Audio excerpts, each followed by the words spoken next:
Bonjour Laura. Bonjour Fred. Merci de nous consacrer un moment. Laura est responsable pour PBO de l'offre Beaux-Arts. Alors elle va nous expliquer comment elle bosse, comment elle travaille, avec qui. Mais rendez-vous compte, cette super boîte PBO, cette boîte française installée à Gémenos, près de Marseille, avec qui on fait une belle série de petites vidéos extraordinaires, passionnantes. Laura, raconte-nous ton boulot, comment tu fais? Comment je fais Je suis responsable, comme tu dis, de la gamme Beaux-Arts. Alors qui dit Beaux-Arts dit effectivement un fort travail avec les artistes. Je pense que ça commence par là. L'histoire de PBO a commencé comme ça à travers le travail des artistes. Et pour la gamme Beaux-Arts, effectivement, chaque développement produit que nous pensons est fait et validé avec un réseau de consommateurs et donc d'artistes qui valident la pertinence des produits, essayent de voir comment on pourrait améliorer ces dernières, etc. Et donc il y a réellement un réseau d'artistes très complet qui permet ce travail au marketing.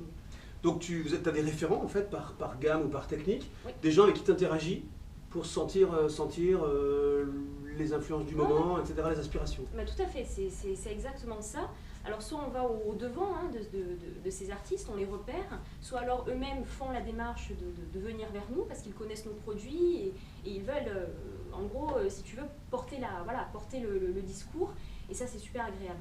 Donc pour la gamme Beaux-Arts, c'est vrai que nous avons l'habitude, pour la gamme acrylique, pour l'huile, pour les arts graphiques, de travailler avec un cercle privé d'artistes qui nous aident, comme je l'ai dit, en termes de marketing, de construire l'argumentaire, etc., de faire évoluer nos gammes également. Qui testent, qui corrigent, c'est ça. C'est réellement un groupe de travail. Un panel opérationnel. Tout à fait, un groupe de travail. Ça se sent bien dans les produits. C'est le but. Alors et pour le mix média, on va parler du mix média, c'est quand même plus que l'actualité, c'est une espèce de, c'est un grand courant de pensée et de peinture. Ouais. Ça s'est passé de la même manière, ça se passe comment?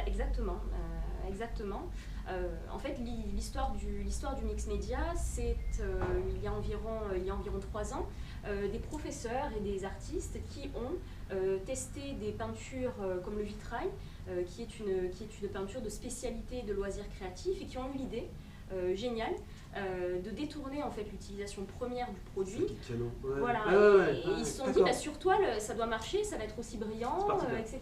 Et c'est parti de là. Et tu tires ce truc là. Exactement. Tout un univers incroyable. Nous on s'est dit c'est genius, donc on va partir là-dessus, et on a mis entre les mains de tous ces artistes, et du coup on a élargi au Canada bien sûr parce qu'on a une approche monde, de mettre entre les mains de ces artistes d'autres.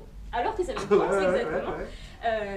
Un certain nombre de peintures à la fois spécialité et beaux-arts, comme l'acrylique, des techniques plus beaux-arts telles que l'acrylique, l'huile, les arts graphiques. Et on s'est dit, on va leur laisser choisir l'histoire du mix média. On va regarder sur une toile, tu vas nous montrer d'autres trucs. Oui, pas de problème. Alors Laura, ça, c'est une œuvre d'art, un artiste, voilà, c'est une création abstraite. En quoi on peut parler de mix média ou pas? Dis-nous, explique-nous, montre-nous. Là, on est très clairement dans le mix média, parce qu'au final, c'est quoi le mix média? Vas-y. C'est une colle. Non, je réponds à ta place. C'est le fait d'utiliser plusieurs produits, donc c'est une technique artistique qui, en fait, sur un support choisi, te permet d'utiliser différents produits, différentes peintures, ou additifs ou matières. Là, c'est clairement ce qui se passe ici. Dis-nous, montre-nous alors, visite guidée. Visite guidée, on voit qu'il y a plusieurs produits déjà sur un même support, donc on y est. Donc tu as de l'acrylique ici. Là, tu vas avoir une base de modeling paste, effet craquelé, c'est ce qui donne ces craquelures ici. Et par-dessus, on vient y ajouter une peinture toute particulière qui s'appelle la peinture vitrail, qui donne cet effet laqué que tu as ici. Donc là déjà... Comme tu disais avant, que sur d'autres verres quoi. Exactement. Et là c'est sur toile. Ok. Et ça donne toute cette puissance en fait au mix média. On fait péter les barrières, toutes les barrières entre les loisirs artistiques, les arts, les beaux-arts, les débutants, les continuants. On mélange tout. Tout à fait. On se permet des sacrés trucs d'ailleurs. Oui, là clairement ce sont des effets que tu peux difficilement avoir avec une peinture beaux-arts, on va dire traditionnelle. Une acrylique, une huile. Là, ici, ce que tu vois, c'est de la peinture à effet prisme. Donc, où PBO d'ailleurs a breveté la formule, donc c'est une réelle spécificité, une réelle innovation PBO, qui est sur toile. J'ai tourné plein de vidéos avec Martine de votre atelier. Super, vous allez voir, c'est cadeau. Ok, mais en plus on va loin dans le mix média, on se permet de mélanger des peintures à base de solvant avec des peintures à base d'eau, et puis même à contrôler peu ou prou les mélanges, les transformations quoi. à C'est fait. ça qui est génial. C'est génial. Après, justement, il ne faut pas basculer dans le trop, dans le too much. Ah. C'est-à-dire que cette force qu'a PBO de proposer la plus grande gamme, si tu veux, de peinture à la fois beaux-arts et spécialité, il ne faut pas la prendre comme une difficulté à se dire mais je vais tout mettre sur un seul et même support, ça va me donner quelque chose de super. Il faut se sentir à l'aise avec certaines techniques, certaines applications et Bien. savoir mélanger ce qui fait le job, ce qui fait la magie du mix média. Et puis au service d'un objectif artistique, et à pas fait. l'inverse. Tout à fait, Ok, faut exactement. pas oublier ça, très bien, je suis Bah d'accord. ouais. Je suis d'accord. Bah, ça peut être la tendance, on peut se dire, ça y est, ils ont ouvert un univers incroyable, on peut se perdre, mais effectivement, en y allant étape par étape. Mais aussi, le l'objectif de PBO est d'accompagner le consommateur. Donc, vous avez tu as toute une sorte d'accompagnement technique, d'idées créatives qui ciblent le produit pour après te donner l'opportunité de mélanger avec tel et tel autre produit du moment que tu sais que cette combinaison est possible. Et ça, PBO offre cette visibilité au consommateur qui après offre la liberté totale. Ok, super. Voilà. Alors Laura, à titre d'illustration, mais bon, c'est compliqué dans le mix média puisque l'univers est infini devant nous, quand même, illustrons ces techniques avec par exemple cette œuvre-là, j'aime beaucoup, qui est magnifique. Mais elle est très parlante, c'est pour ça. Décrite, C'est dis-nous. super intéressant.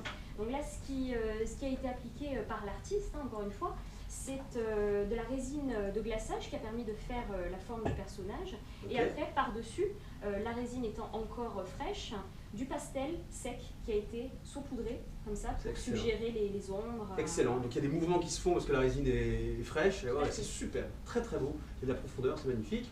Autour, les matières, sableuses. Ouais, mais matière sableuse, c'est de l'auxiliaire acrylique qui a été appliqué. Et par-dessus, ces dessins au pastel gras qui viennent colorer D'accord. le Excellent, pourtour. tout très ethnique, très très brut, très, super. Heureuse que ça vous plaise. Ah, super. Allez Laura, encore une illustration, juste, mais en plus elle est magnifique celle-là, on est en Provence, et puis bon voilà, le titre légèrement évocateur. Mix média, Encore. un petit guide de lecture, dis-nous rapidement, technique chimique. Technique, on va avoir de l'acrylique. Ces zones de fluo, c'est de l'acrylique. Ouais. Après, les zones de brillance comme ça, c'est la peinture vitrail. Il doit également avoir de la peinture céramique, effectivement. Là, ce que En tu dripping, as là, on a vu aussi. ouais, en dripping, Ouais, comme ça, ouais, en giclure. Après, Mm. ce que tu as là, c'est les feuilles effet miroir qui donnent cet aspect très très très brillant. Et après, ce qui est intéressant de Excellent. voir ici, donc là, ça va être un fond vitrail et encore frais. On est venu au shaper faire ces dessins en fait. Retirer des blancs, pour faire Exactement, la réserve, retirer la des blancs, réserve, ce qui la est réserve. tout à fait possible quand Ah, c'est c'est encore frais. Du prisme moon, Prisme voilà. Moon, exactement, Bravo. gamme déjà évoquée. Excellent. Non, excellent, il y a tout, mais en fait, c'est pas une juxtaposition, c'est juste l'artiste qui s'en sert pour faire passer l'ambiance générale, un peu suréclairée là, de ce pays, de cette région. Il fait très très chaud, très très beau. C'est super. Ça part tout Ah, seul. ouais. Merci Laura, super, merci, j'ai appris plein de trucs. Tant mieux. Je connais les mix médias, moi j'en vends, on a fait des démos, etc. Mais en fait là, en voyant ces applications et en t'écoutant, surtout, toi qui représente, qui porte cette démarche, j'ai l'impression qu'on est à un tournant historique, enfin chimique, tu vois, dans l'accompagnement des artistes. Je pense que c'est le mot-clé. Je pense que c'est le mot-clé et tu l'as clairement identifié, c'est que ça parle, cette gamme parle d'elle-même. Ouais. J'en suis ravie. Super, bravo, bravo, et botte française, on est chez PBO, bravo, je le dirai jamais assez. Merci Laura, merci pour ton accueil, merci à vous tous, merci pour vos encouragements, votre fidélité, à très bientôt dans d'autres vidéos.